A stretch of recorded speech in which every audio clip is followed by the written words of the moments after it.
Amis de langue française, je vous salue dans le beau nom de Jésus-Christ. Et maintenant, nous allons regarder au dernier personnage dont je n'ai pas encore parlé pendant cette période de Noël. Ce sont les rois mages. Ou- Et voici ce que nous lisons donc dans Matthieu, chapitre 2, verset 1 à 12. Jésus étant né à Bethléem en Judée au temps du roi Hérode, voici des mages d'Orient arrivèrent à Jérusalem et dirent: Où est le roi des Juifs qui vient de naître? Car nous avons vu son étoile en Orient et nous sommes venus pour l'adorer. Le roi Hérode, ayant appris cela, fut troublé, et tout Jérusalem avec lui. Il assembla tous les principaux sacrificateurs et les scribes du peuple, et il s'informa auprès d'eux du lieu où le Christ devait naître. Et lui dirent: À Bethléem, en Judée, car voici ce qui est écrit par le prophète. Et toi, Bethléem, tu es en Judée. Tu n'es certes pas la moindre entre les principales villes de Juda, car de toi sortira un chef qui paîtra Israël, mon peuple. Alors Hérode fit appeler en secret les mages, et s'enquit soigneusement auprès d'eux depuis combien de temps l'étoile brillait. Puis il les envoya à Bethléem en disant: Allez, prenez des informations exactes sur le petit enfant. Quand vous l'aurez trouvé, faites-le moi savoir, afin que j'aille aussi moi-même l'adorer. Après avoir entendu le roi, ils partirent. Et voici l'étoile qu'ils avaient vue en Orient aller devant eux jusqu'au moment où, arrivé au-dessus du lieu où le petit enfant était, elle s'arrêta. Quand ils aperçurent l'étoile, ils furent saisis d'une très grande joie. Ils entrèrent dans la maison et virent le petit enfant avec sa mère, Marie, se prosternèrent et l'adorèrent. Ils ouvrirent ensuite leur trésor et lui offrirent en présent de l'or, de l'encens et de la myrrhe. Puis il dit vainement avertis en songe de ne pas retourner vers Hérode. Ils regagnèrent leur pays par un autre chemin. Ah ben, c'est une très jolie histoire, mais je trouve que cela est plutôt étrange que l'avènement le plus important qu'Israël ait jamais connu et reçu fût ignoré par eux. Le peuple d'Israël devrait le savoir et s'en réjouir. Ben voilà, personne ne le sait. Et la Bible nous dit, des étrangers sont venus d'Orient, en petit nombre, peut-être, mais pour offrir des présents au roi qui venait de naître. Et c'est tout. C'est tout. Personne ne s'en inquiète, je se demande pourquoi. Ceci étant dit, Dieu, dans sa grande sagesse, n'a pas choisi n'importe quel puissant roi pour découvrir sa lumière dans le ciel entouré de millions d'autres lumières, mais il a choisi des prêtres qui étaient des sages astrologues mais qui recherchaient la vérité dans les étoiles et se perdaient dans les sombres chemins de l'occultisme. Cette lumière ne resplendit qu'aux yeux de ceux qui cherchaient la vérité, parce qu'ils étaient déçus de la leur, de leur connaissance. Il leur manquait quelque chose.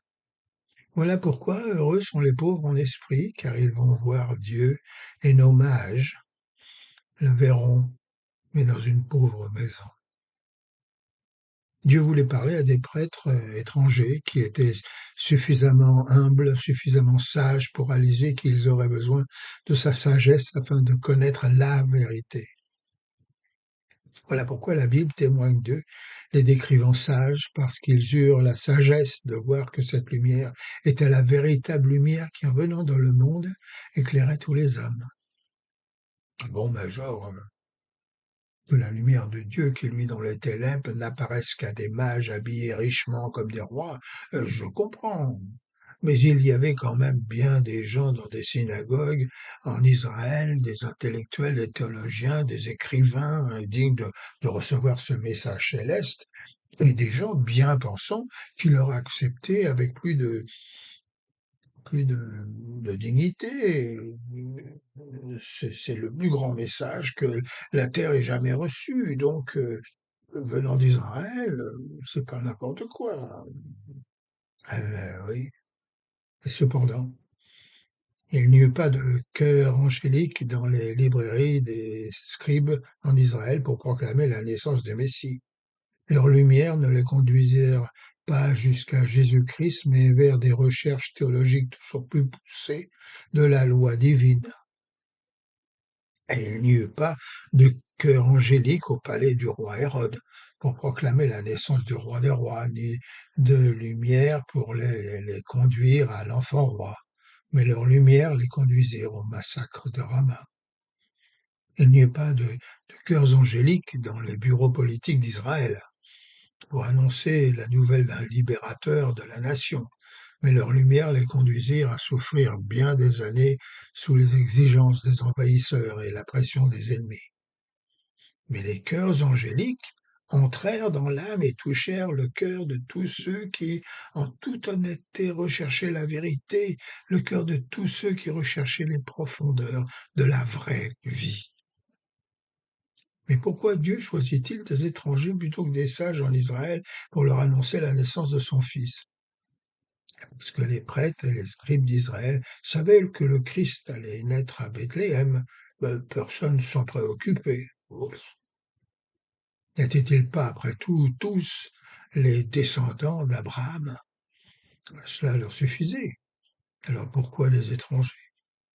Eh bien parce que ces mages, ces prêtres, ces chercheurs venus d'Orient avaient besoin de connaître et de découvrir les vérités sur la vie, et cette lumière, cette étoile les intriguait.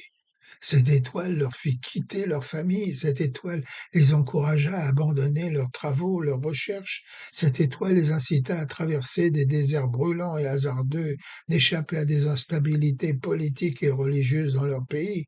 Cette étoile les guida en une expédition dangereuse et risquée, surtout lorsqu'ils témoignèrent de la naissance de Jésus-Christ devant le roi Hérode. Ils auraient pu envoyer des ambassadeurs, des émissaires en Israël au lieu de se mettre à la recherche d'un enfant. Mais ils étaient prêts à quitter leur monde d'astronomie, de magie, d'occultisme, de sorcellerie, pour suivre cette étrange lumière, cette étrange étoile, et de découvrir la vérité qu'elle proclamait. Mes amis, laissez-moi vous dire, Dieu ne recherche pas particulièrement des personnes riches et des personnes éduquées et des personnes haut placées. Des gens de différentes traditions, de différentes religions politiques, de différentes couleurs, de différentes langues, mais des personnes prêtes à tout quitter et à se laisser guider par une étoile et de découvrir Jésus, le chemin, la vérité et la vie. Trois mages d'Orient apprenant la nouvelle, trois mages d'Orient emportaient leur présent. L'un lui donne la myrrhe, l'un l'or, l'autre l'encens, et tous ensemble adorent l'enfant, ouais, tous ensemble adorent l'enfant. Aujourd'hui, étoile de Dieu, votre travail consiste à briller dans ce monde perdu. Êtes-vous prêt à conduire les âmes à Jésus-Christ, le chemin, la vérité et la vie? Oh, j'espère que oui.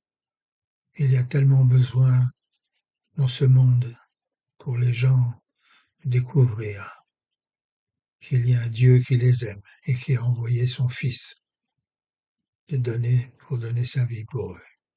Dieu vous bénisse et vous garde.